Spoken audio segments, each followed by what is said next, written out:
Introduce our keynote speaker for this evening, Mr. Sam Pitroda. Mr. Pitroda is an internationally respected development thinker, inventor, entrepreneur, and he has spent over 4 decades in information and communication technology and related human and national development.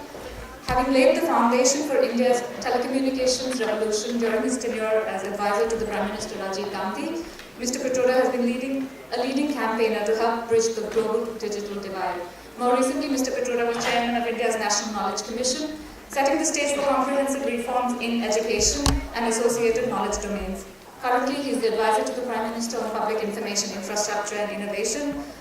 He holds close to 100 patents and has published and lectured widely in the United States, Europe, Latin America, and Asia. Thank you, sir, for being with us today. It's also my pleasure to introduce our moderator for this evening, Professor Tarun Khanna. Professor Tarun Khanna is the Jorge Paulo Leman Professor at the Harvard Business School. He has studied and worked with multinationals and indigenous companies and investors in emerging markets worldwide. He was named Harvard University's Director of South Asia Institute in 2010. He joined the HBS faculty after obtaining an engineering degree from Princeton, a PhD from Harvard Business School, and an interim stint on Wall Street. During his time, he has served at the head of several courses on strategy, corporate governance, and international business. Thank you, Professor Khanna, for moderating this session. May I now please request Professor Khanna to say a few words before Mr. Pitroda's keynote address. This will be followed by a question-and-answer session moderated by Professor Khanna. Thank you. Great, thank you very much. It's a privilege to be here in this keynote session. I think one of the highlights of the day and of the entire conference. I know Sam by reputation primarily, but also by running into him in various, mostly social events in Delhi and other places. And like Sam oscillates between Chicago and Delhi, I have the more inconvenient task of going from Boston to Delhi because there's no non-stop flight from there. Unfortunately, we're backwards. Sam needs no introduction, and we got one anyway, highlighting his eminence. From my perspective, what I'm most interested in understanding is a little bit about some of what makes the effectiveness as a policymaker, a contributor to India's development, as a thinker, as somebody with a can-do attitude. How do you actually make that work? That's what I'm listening for. I had the privilege of listening to the last panel, where there were some young politicians on the stage, and it was really quite heartening to hear this can-do attitude. And it was also heartening to hear the audience, because the audience was pushing them on saying, how did you actually do this? How did you actually make time for it? How did you set aside a budget for it? How did you not get corrupted by this and that? I think at a practical level, it's something that the audience would really like to pick your brains for. I think we have about an hour and change for this session. I'm supposed to wrap up the conference for 15 minutes. I'm happy to cede that to this panel if there's enough energy in the room, so that we have the benefit of Sam's presence. So I propose that Sam maybe speak for 20-25 minutes, and then we can just have a conversation. I'll ask you a few questions, and I'd like to open it up to the audience as quickly as possible. So without further ado, can you join me in welcoming Sam, please?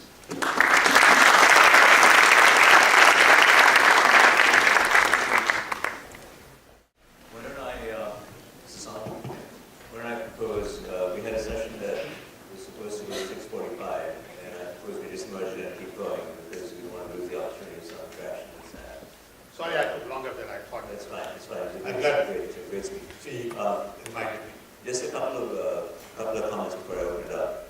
The two things that I took away a lot from this speech, the two things that particularly resonated for me was the issue of sort of people's mindsets. You kept distinguishing between people's short time horizon, which I think is accurate. 2 years is a reasonable time to think about how I get my next round of funding to build something, as opposed to building a nation, which takes time.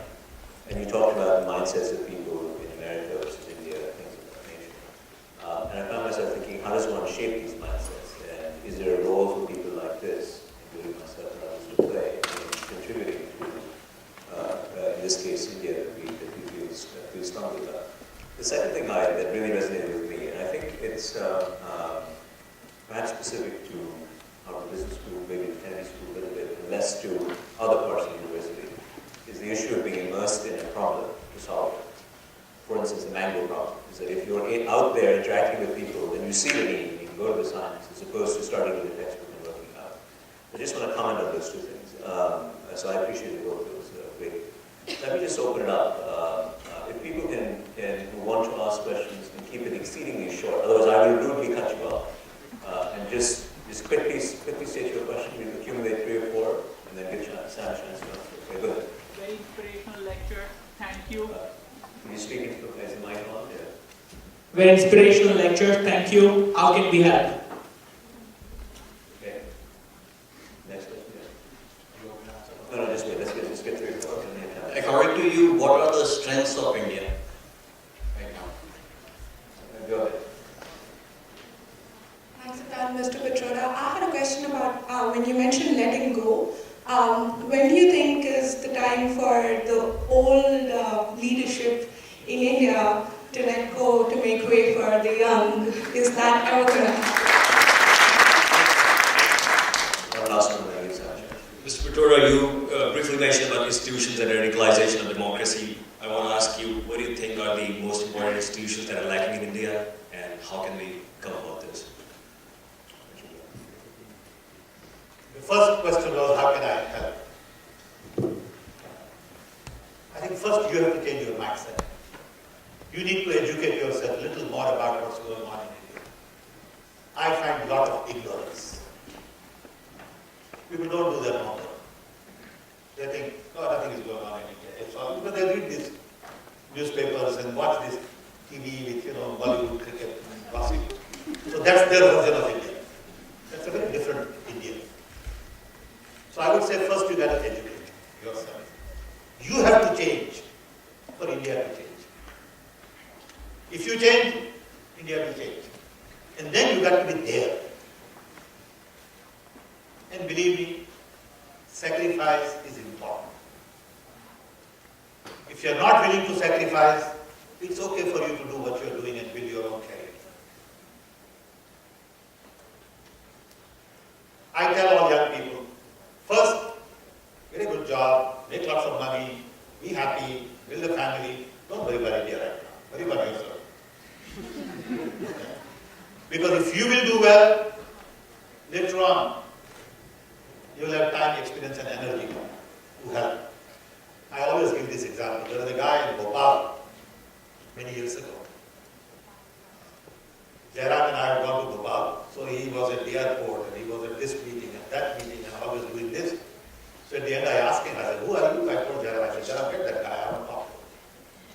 So he had an envelope.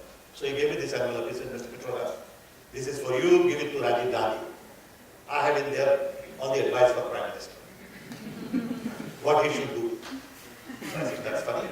He said, that's why I've been looking for you. You just give it to him and if you follow this advice, he'll be Prime Minister for the next 20 years. So I said, what do you do? He said, I'm looking for a job. Only in India. So I fired him. I said, you get a job, work your back off for 20 years, then you think you should be able to think about advising Prime Minister. So the point is, do something for yourself first. You have some domain expertise, it will help. You got to build a base. Because there are millions of young who want to do things. And the best way to do it, get some expertise, go back, connect, network, and you'll be able to help. SWOT analysis. Complicated, long question. But basic strength in India is young talent, complex problems. The biggest challenge, to me, it is romantic to be in India. Nowhere else in the world you will find complex problems to be solved. If it is easy, it's not there in India. If you're interested in solving simple problem, don't try in India. If you want to solve very complex problem, boy, that's the place. And it's romantic. And you will get a lot of support once people know that you are really trying to solve a good problem. People will come forward. Young talent is the biggest strength in India. And technology is another strength today, which has helped us not only from within, but from outside also. Old and young, that was a great question. I think the fight is going on now, in a big way. What you see right now is the real fight between old and young, or between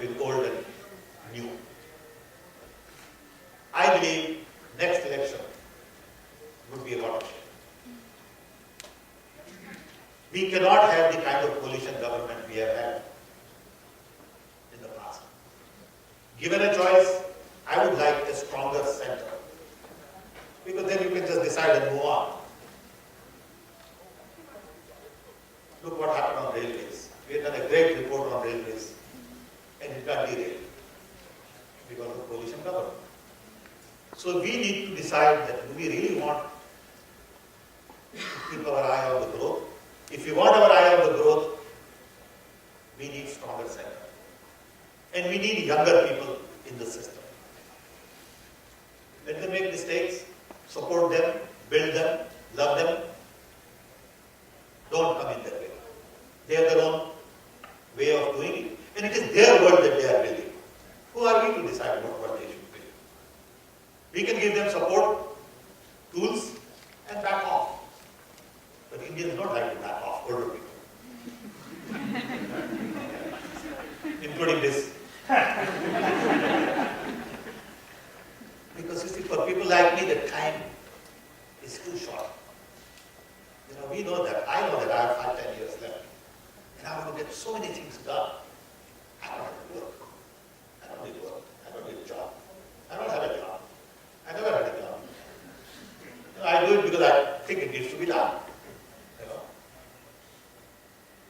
I think we need lots of people like that who are willing to support young, be in the background, help them, because young will build new India. Old cannot build new India. The fact of life. Thank you, Dr. Pitroda, for the optimistic speech that you gave. But what doubts my optimism is the kind of political will we have as of now in the system. Probably in 2010 there was a committee which was set up for BSNL and you were heading it. And since then you gave some phenomenal recommendations, and since then BSNL has lost some $3 billion odd. Those are taxpayers' money. Like it had like $7-8 billion in cash, and now it has some $100 million in cash. And that's what doubts my optimism. I want to, everyone wants to work for nation, but there has to be some kind of inspiration which has to come from the top level. First of all, as a young man, you can't afford to be negative. Okay. You can't think like your father. I worry when I see young Indian talking like his father. Dangerous. Does that apply to you? Of course it does. If you talk to my kids, they'll tell you. Hold on, I will answer this question. But you're right. Everything doesn't get done right. So BSNL did get done right. Too bad. But you have to move on. You can't get hung up. If you think like that, the best thing to do is not get up in the morning. 10 things will go wrong, 2 things will get done. Move on to those 2, do another 10, 2 will work. Another 10, 2 will work. Keep at it. Don't get discouraged. That's not the way to look at it. So I agree. Sometimes it doesn't work. Too bad. Move on. So do something else. BSNL didn't work on railway. Railway didn't work on power grid. Power grid didn't work on judiciary reforms. Something will happen. At least one thing will happen. Thank you. So I have a question. You said you've been working on building this great infrastructure about democratizing the data and everything, and it's how it's going to help. But I see another challenge that we're going to face as a nation is how do we percolate it down to the grassroots level? For example, in the panchayat, how does a panchayat member can access the data and have the skills and knowledge to really use it? There's one thing to have the data, and another thing is to know how to use it. And is the government working on policies about not only creating the infrastructure, but also making sure that it is executed and we are creating the right skill levels at the ground level so that people can use it? Yes.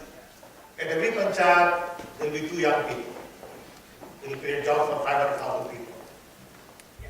These 2 young people will then become master at information. So all the old people like me will have to go to them to get information. And problem will begin to shift. Fortunately, young people are very good with new technology. I was just telling somebody earlier that we just thought of looking at the best hacker in India. And we found to our surprise that the best hacker was a 15-year-old poor little kid from Bihar, whose father was a peon. So these kids are smart, no matter where they are. It's not that smart kids only live in urban areas. So you will find smarter kids. Not that all 250,000 will have the right kids. But fortunately, this technology belongs to young. You will need young to manage, and that's where power will shift.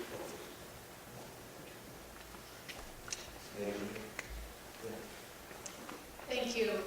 Many of our parents left India in the 60s and 70s, but they raised us with Pankaj and Aisha Bhosle, and it's very hard not to love India.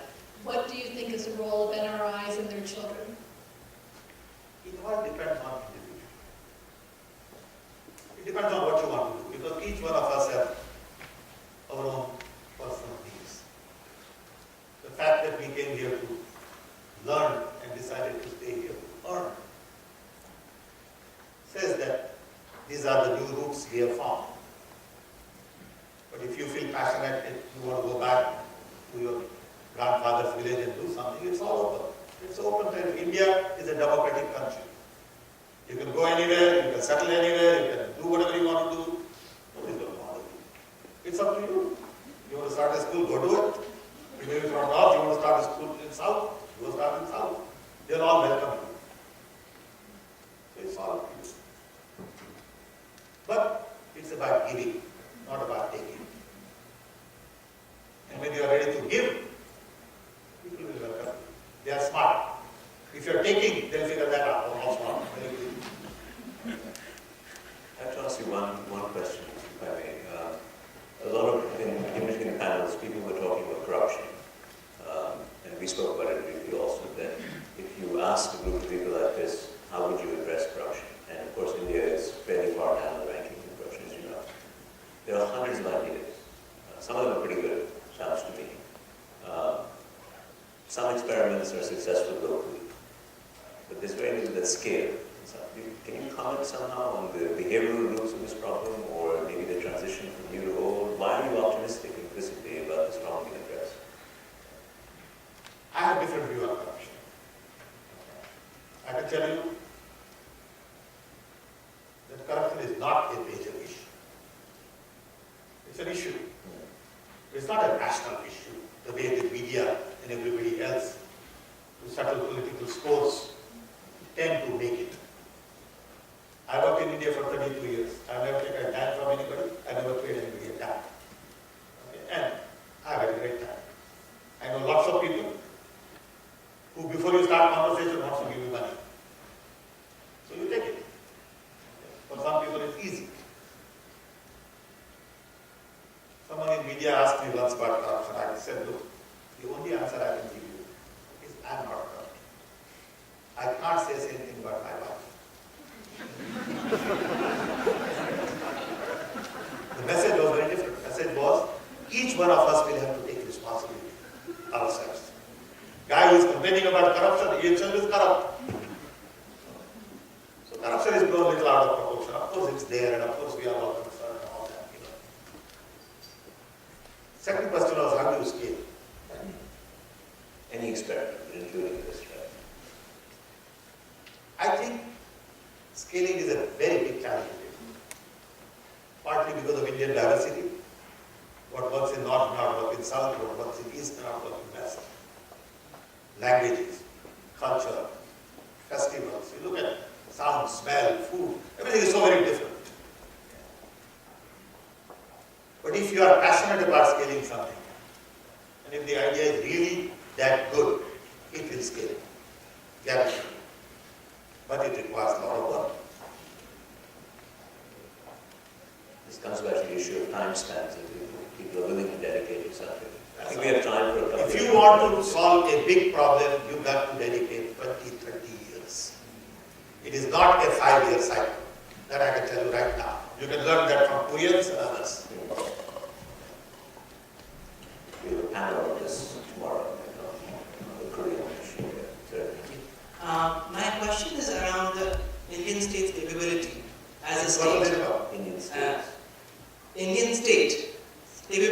as a state. Why doesn't India invest in itself on building a capable state? You spoke about the IT systems, and I don't think any government officer in India uses NIC email addresses.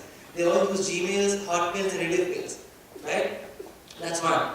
If you go to a program on a social safety net scheme, we do not invest enough in managing those schemes or even running those schemes enough so they will be efficiently or effectively implemented.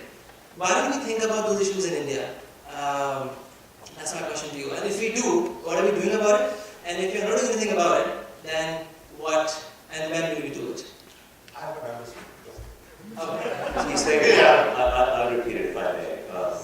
He's saying, why doesn't the Indian state, Indian government, invest in its own capability?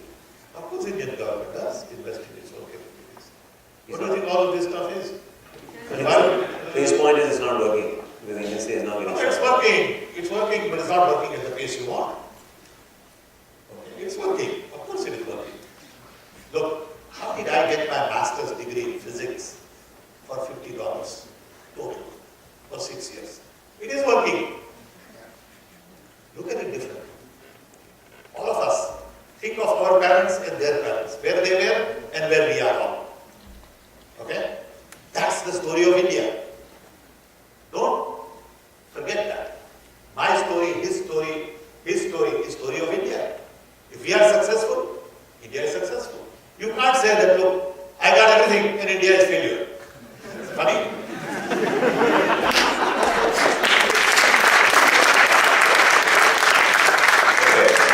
On that very optimistic note, please join me in thanking Sam. It was wonderful.